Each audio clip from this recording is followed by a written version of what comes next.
Nongma tha ama ni gi mamangdane numito kharadi thengi ibungo sumo manabagi luhongba ma chakibane ada halakpada lambi gi chidar ma dana pi ma tarame hai ibungo di ki dana lawai ton sat krai thengna thengjalakpane mina chikpane khundusu yum yamna dada bo oiba jane gari degi kumtharaga ibungo do nupi du bu yengbada sordi leiba jane ada mana hapkalaga purakpane namit ni mukti hospital da gyan tadan leirurabane humni subada gyan tarakpadagi magi mari makong hangduna loima khangnare ibungo ibanina matam khradi thamkisi haiduna thambane mayumda thamaka ama khudong thido mahot Ranbir na oh nongai tene phare phare adu oiraga sida dum punji chupagi thamasira mama aidi phana dum nuksiri ne ingna tapiba mana baba ga kawbase othokna nuksikre abe chana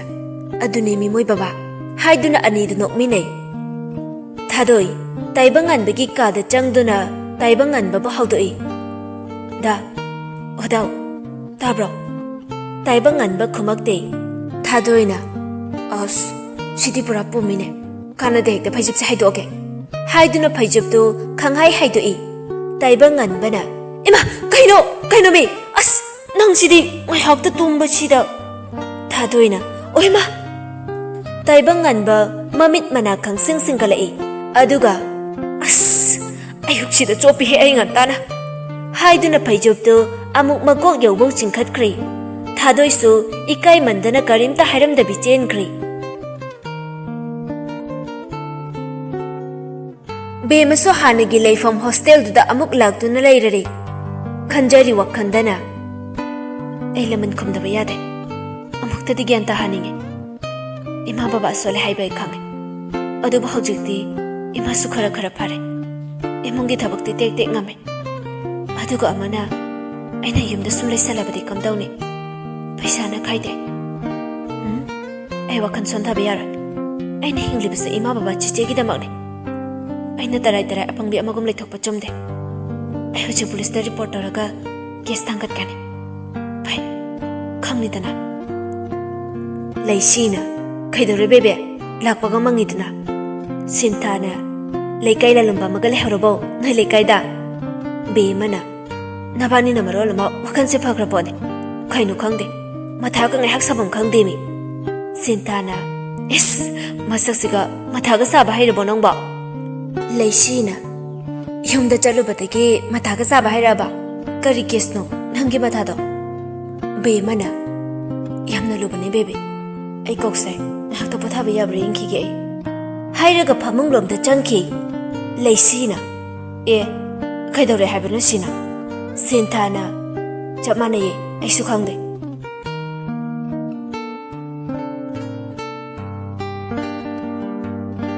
somdane henthoiba plan pomba yatli fondani lakisana boss henthoibana tai masi karam karamba paulege fajana inthi jana tawda thabani ko kui moi kuina yes sir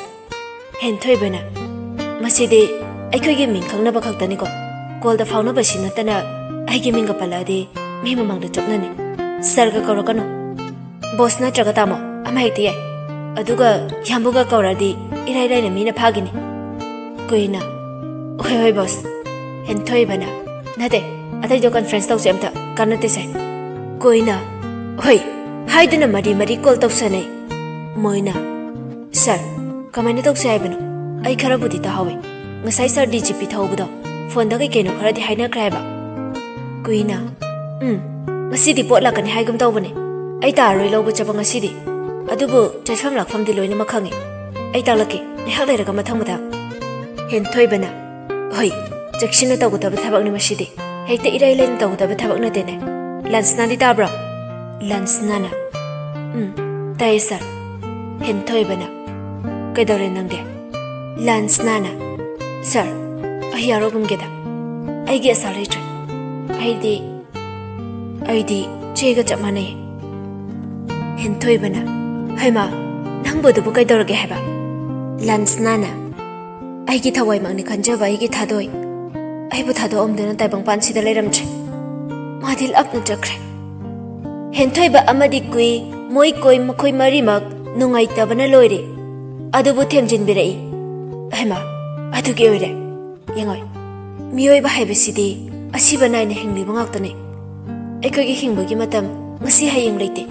ꯂꯥꯏꯕꯛꯅꯕꯨ ꯇꯝꯂꯛꯑꯕ ꯊꯣꯛꯄ ꯑꯃꯅꯤ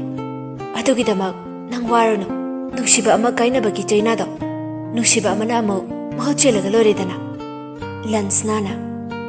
ꯑꯩ ꯌꯥꯝꯅ ꯋꯥꯔꯦ ꯈꯪꯗ꯭ꯔꯦ ꯑꯗꯣ ꯑꯩ ꯊꯝꯃꯒꯦ ꯋꯥꯈꯟꯁꯦ ꯄꯨꯕ ꯉꯝꯗ꯭ꯔꯦ ꯍꯦꯟꯊꯣꯏꯕꯅ ꯐꯔꯦ ꯐꯔꯦ ꯅꯪ ꯊꯝꯖꯔꯣ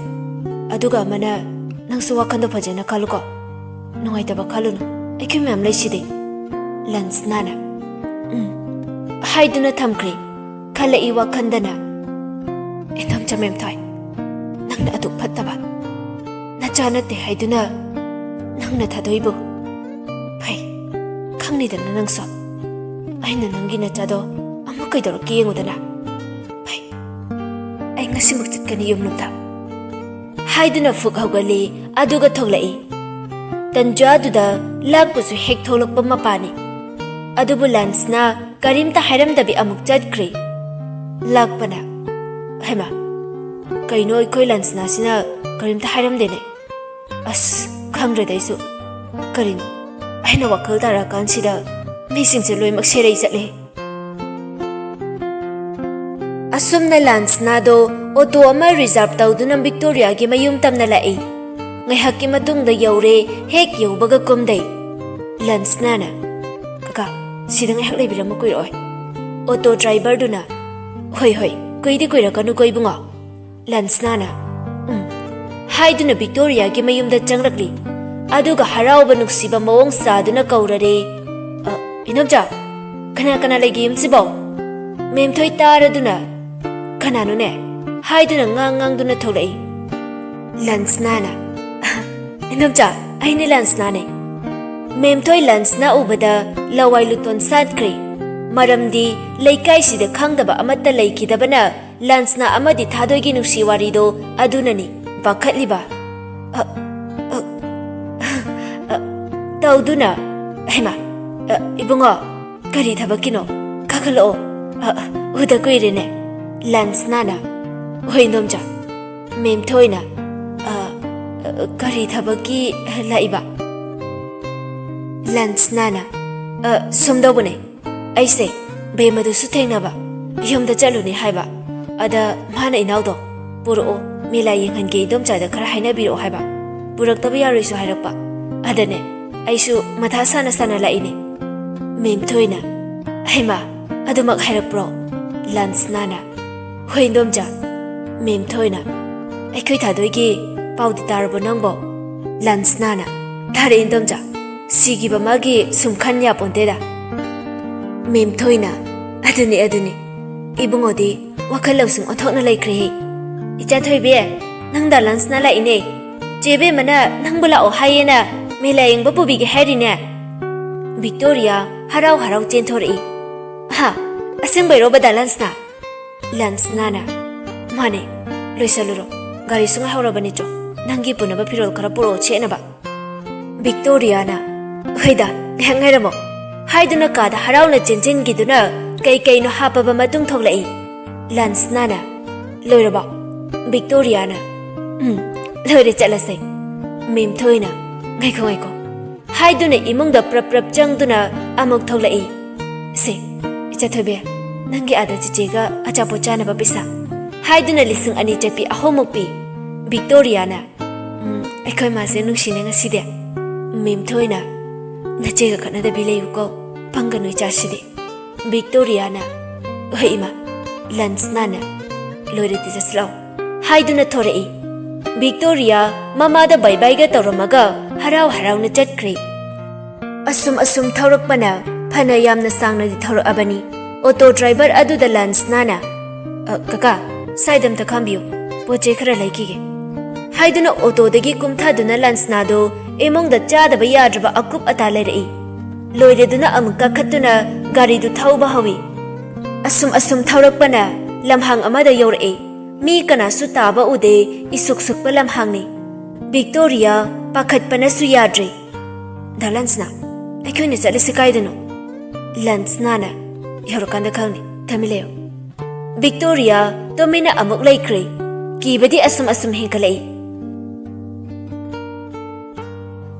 asum na ngai hakki matungda jing amagi makhongda auto du khami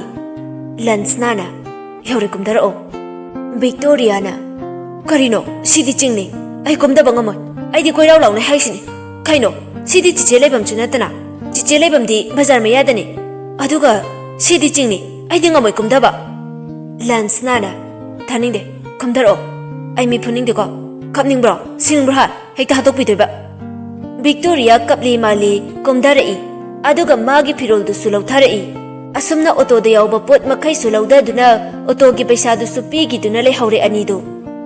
lens nana lo kakhlo chasi haiduna pot mayam du airbag achauba amada haptuna makutuna khaujau du yanduna kakhalai Victoria di angang ga khara oibaga melu pirang sintha ba haure wakhanda su khanjari baba mama Chabula ubala ho ayamna kisi chingchida ibo haiduna mathanta sonjaduna mapi su lepalaitana sinthari lansna hoi mai haide magi chatfam thokpa adumak chatli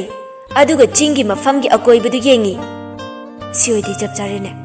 haiduna pochai singdu thamduna amuk kaidano chatkri